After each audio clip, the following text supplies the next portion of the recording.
ایک وقت ایسا آیا کہ اللہ تعالیٰ نے حضرت ابراہیم کو بہت زیادہ مال عطا فرمایا. اتنے اونٹ گنے نہیں جاتے، گائیں اتنی زیادہ کہ شمار نہیں ہوتی، بکرے بکریاں اتنی زیادہ کہ شمار، بہت زیادہ مال اللہ نے عطا فرمایا. اور ابھی کچھ عرصہ پہلے آپ پیچھے جائیں نا تو جو لفظ مال تھا وہ روپے پہ تو بولا ہی نہیں جاتا تھا، وہ جانوروں پہ بولا جاتا تھا. بہت زیادہ مال اللہ نے دیا، بکریاں، گائیں، اونٹ، بیل، بڑا کچھ. تو رب کریم نے فرشتوں سے فرمایا کہ واتخذ اللہ ابراہیم خلیلا، ابراہیم میرا دوست ہے. تو فرشتے کہنے لگے یا اللہ جسے اتنا کچھ دیا جائے اس نے دوست تو بننا ہی ہوتا ہے، وہ نوازا ہی بڑا ہے، اتنا مال، اتنے کھیت کھلیان، اتنا کچھ.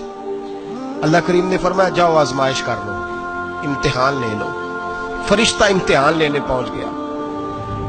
حضرت ابراہیم کے جانور چر رہے ہیں چراگاہ میں، حضرت ابراہیم بھی ہیں، غلام بھی ہیں، بہت بڑا ریوڑ ہے. آپ تشریف فرمائے. ایک فرشتہ آیا تو کھیت میں چھپ کے بیٹھ گیا اور بلند آواز سے کہنے لگے سبحان اللہ والحمدللہ ولا الہ الا اللہ واللہ اکبر. اب وہ حضرت سیدنا ابراہیم علیہ السلام کھڑے تھے تو وہ کھیت میں بیٹھ کے تسبیح پڑھنے لگا سبحان اللہ والحمدللہ ولا الہ الا اللہ. حضرت ابراہیم کہنے لگے یہ میرے رب کا نام کون لے رہا ہے؟ بڑی اس کی میٹھی آواز ہے، بڑی، کون ہے؟ ڈھونڈنے لگے، گھومتے گھومتے اس کے پاس چلے گئے. فرشتہ انسانی شکل میں، تو میرے رب کا ذکر کر رہا تھا؟ اس نے کہا میں ہی کر رہا تھا. فرمانے لگے یار ایک دفعہ پھر نہیں کرتا؟ تو کہنے لگا ابراہیم پہلے تو میں اپنی مرضی سے کر رہا تھا، تو کہتا ہے تو پیسے لگیں گے، پیسے ہیں تو کر دیتا ہوں. حضرت ابراہیم کہنے لگے بول تو کیا لے گا؟ میرے اللہ کا ذکر سنانے کا کیا لے گا؟ کہنے لگا جتنی بکریاں آپ چرا رہے ہیں ساری دے دے تو میں اللہ کا ذکر سنا دیتا ہوں. آپ نے فرمایا بس جا تیری ساری ہوئی میرے رب کا ذکر سنا. اور پھر شروع ہو گیا سبحان اللہ الحمدللہ ولا الہ الا اللہ واللہ اکبر. حضرت ابراہیم علیہ السلام کیف میں یار پھر ذرا سنا، نا علما وچ پھسا سانو تو یار دی گل سنا سانو، ذرا دوبارہ سنا. میں پھر سنایا، ایک دفعہ پھر کہا. فرشتہ کہنے لگا بس جی آپ کے پیسے پورے ہو گئے. حضرت ابراہیم کہنے لگے چل ایک دفعہ اور سنا. کہنے لگا پیسے لگیں گے. تو کیا لے گا؟ کہنے لگا گائیں بھینسیں ساری میری.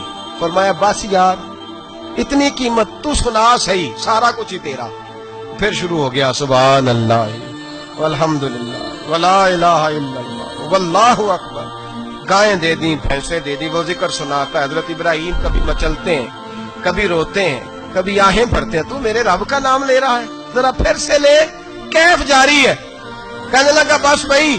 حضرت ابراہیم فرمانے لگے تو اور لے لے جو لینا ہے، مجھے ذکر سنا. اس نے کہا ابراہیم بکریاں میں لے چکا، گائے بھینسیں میں لے چکا، اونٹ رہ گئے، سارے لے لوں گا پھر ذکر سناؤں گا. فرمایا کیا تیرا ہوا تو ذکر سناتا رہ، میں دیتا ہوں.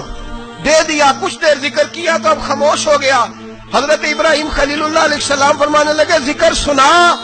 کہنے لگا ابراہیم اب تیرے پاس دینے کو کیا ہے؟ ہر چیز تو میں لے چکا. آپ فرمانے لگے یہ گائے بھینسیں بکریاں چرانے کے لیے تجھے کوئی نوکر ملازم بھی تو چاہیے نا. تو اس طرح کر مجھے رکھ لے، میں روٹی نہیں مانگوں گا، کھانا نہیں مانگوں گا، تو اللہ کا ذکر سناتا رہنا، میں تیرے جانوروں کی نوکری کرتا رہوں گا. حضرت ابراہیم علیہ السلام نے جب یہ کہا نا، فرشتے کی آنکھوں میں آنسو آ گئے. تر دامنی پہ شیخ ہماری نہ جائیے، ہم دامن نچوڑ دیں تو فرشتے وضو کریں. فرشتہ رو پڑا اور کہنے لگا ابراہیم مجھے سینے سے لگاؤ، آپ واقعی اس قابل ہے کہ اللہ آپ کو اپنا دوست بنائے.